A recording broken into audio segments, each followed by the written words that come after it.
Assalamualaikum warahmatullahi wabarakatuh. Waalaikumsalam warahmatullahi wabarakatuh. Kami dari kelompok 2B akan mempresentasikan hasil dari kelompok kami dengan beranggota yang pertama yaitu saya sendiri, Oktaviadi Saputra, yang kedua teman saya itu Agung Afriansa, yang ketiga teman saya itu Wicendika Pertama. Pada presentasi ini kami akan membahas tentang pemilihan, penggunaan, dan pengendalian pada sepeda listrik. Materi yang akan kami bahas pada presentasi ini yaitu yang pertama pemilihan sepeda listrik. Yang akan dibahas pada pemilihan sepeda listrik yaitu faktor-faktor pemilihan dan perbandingan model. Pada materi yang kedua yaitu penggunaan sepeda listrik. Materi yang akan dibahas pada penggunaan sepeda listrik yaitu panduan penggunaan dan tantangan dalam penggunaan. Yang ketiga yaitu pengendalian sepeda listrik. Yang akan dibahas dari materi ketiga itu ya aspek keamanan dan pengendalian efisiensi. Selanjutnya yaitu materi pemilihan sepeda listrik yang akan disampaikan oleh saudara saya yaitu Agung Afiasa. Pada Agung Afiasa kami persilakan. Baik, terima kasih kepada saudara Oktavian Saputra. Di sini saya akan membahas tentang pemilihan sepeda listrik, di mana terdapat faktor-faktor pemilihannya. Yang paling utama yaitu kapasitas baterai dan daya tahannya, yang mana terdapat dua jenis baterai, primary baterai dan secondary baterai. Primary baterai sendiri adalah baterai yang hanya dapat digunakan sekali saja, lalu dibuang seperti baterai zinc karbon, alkalin, silver oxide, dan lain-lain. Secondary baterai adalah baterai yang dapat digunakan dan diisi ulang beberapa kali seperti lithium ion, Li-ion atau Lib, lithium polimer, LiPo, baterai lead acid atau acu, dan nikel metahybrid, NiMH. Next.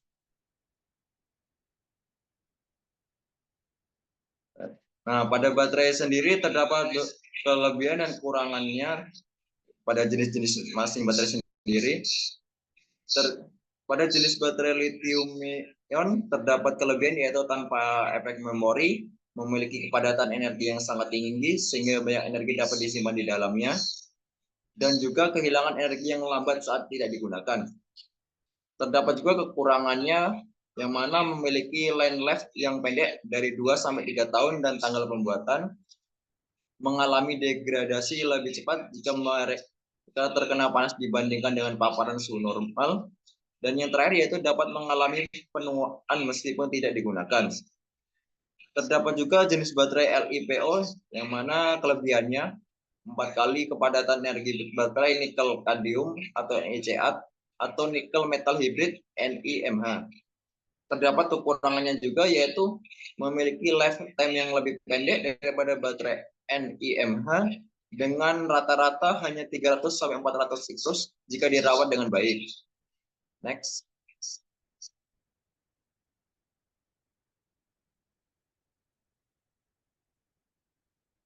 Di sini terdapat jenis baterai yang lain yaitu lead acid yang mana memiliki kelebihan murah, andal, impedansi internal yang rendah.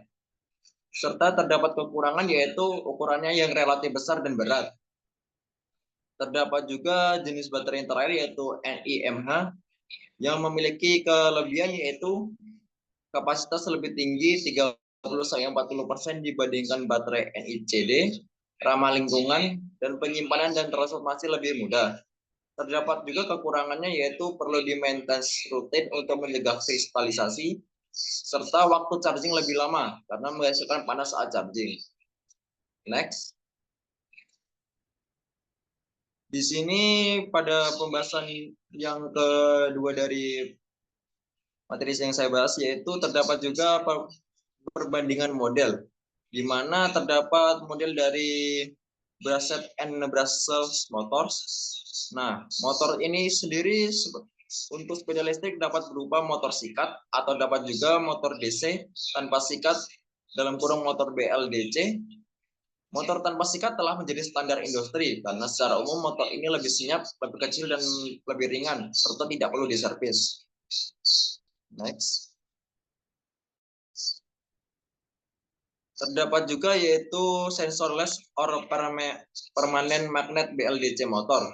Ini adalah inovasi baru dan menjanjikan untuk membuat motor BLDC atau brushless DC lebih andal. Motor ini tidak memerlukan sensor karena posisi jangkar dideteksi menggunakan deteksi medan magnet. Hal ini dapat mengurangi jumlah perangkat elektronik yang lebih besar yang dibutuhkan pada motor, sehingga menghasilkan keandalan yang lebih tinggi. Itu saja yang dapat saya sampaikan. Kembali ke Octaviandi.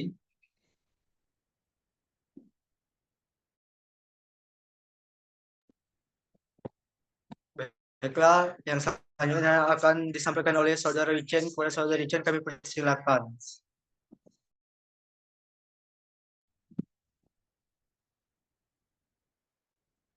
Baiklah, di sini saya akan menjelaskan perbandingan model. Function the motor.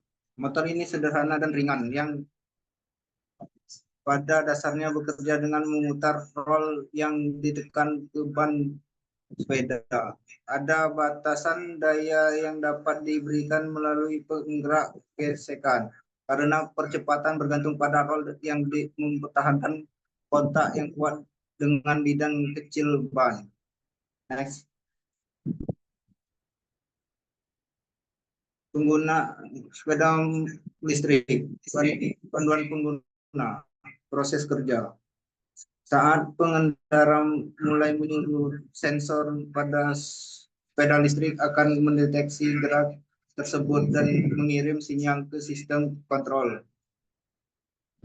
Kemudian mengatur arus listrik dari baterai ke motor, memberikan dorongan tambahan untuk membantu pengendara dengan turtle. Pengendara dapat mengendalikan kecepatan sepeda tanpa perlu menyuruh mirip dengan cara kerja motor skuter.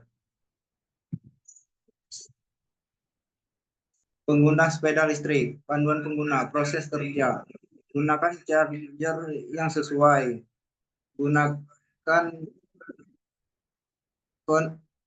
charger yang sesuai. Periksa kondisi charger dan kabel. Jangan sampai over charger. Perhatikan indikator pengisian. Hindari juga pengisian hanya setengah penuh atau memaksa menggunakan motor listrik dengan daya baterai yang sangat rendah. Idealnya kamu disarankan untuk mengisi daya baterai saat level ada kisaran 20%. Dengan begitu kamu bisa memastikan daya baterai cukup untuk melakukan perjalanannya. Tantangan dalam penggunaan. Biaya awal yang tinggi, infrastruktur yang belum memadai, peraturan dan kebijakan yang tidak konsisten, dan ketergantungan pada teknologi.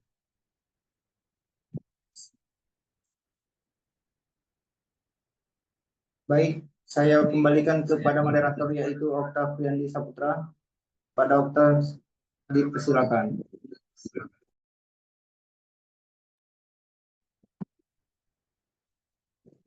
Baik, terima kasih kepada Saudara Richen. Sekarang saya akan melanjutkan kepada Saudara Richen yang materinya yaitu pengendalian sepeda listrik. Yang pertama itu aspek keamanan. 1. Kepatuhan pada aturan lalu lintas. Penggunaan sepeda listrik perlu mematuhi peraturan yang berlaku, seperti tidak menggunakan jalur kendaraan bermotor jika tidak diperbolehkan, menggunakan jalur sepeda, dan berhenti di lampu merah. Yang kedua, penggunaan perlengkapan keselamatan. Alat pelindung seperti helm, lampu depan dan lampu belakang, serta reflektor sangat penting untuk mengurangi risiko kecelakaan, terutama di malam hari. Pengendalian efisiensinya. Yang pertama yaitu pengisian daya optimal. Baterai sepeda listrik sebaiknya diisi pada waktu yang tepat dan dengan durasi yang sesuai, sehingga usia baterai dapat diperpanjang. Hindari pengisian daya yang berlebihan.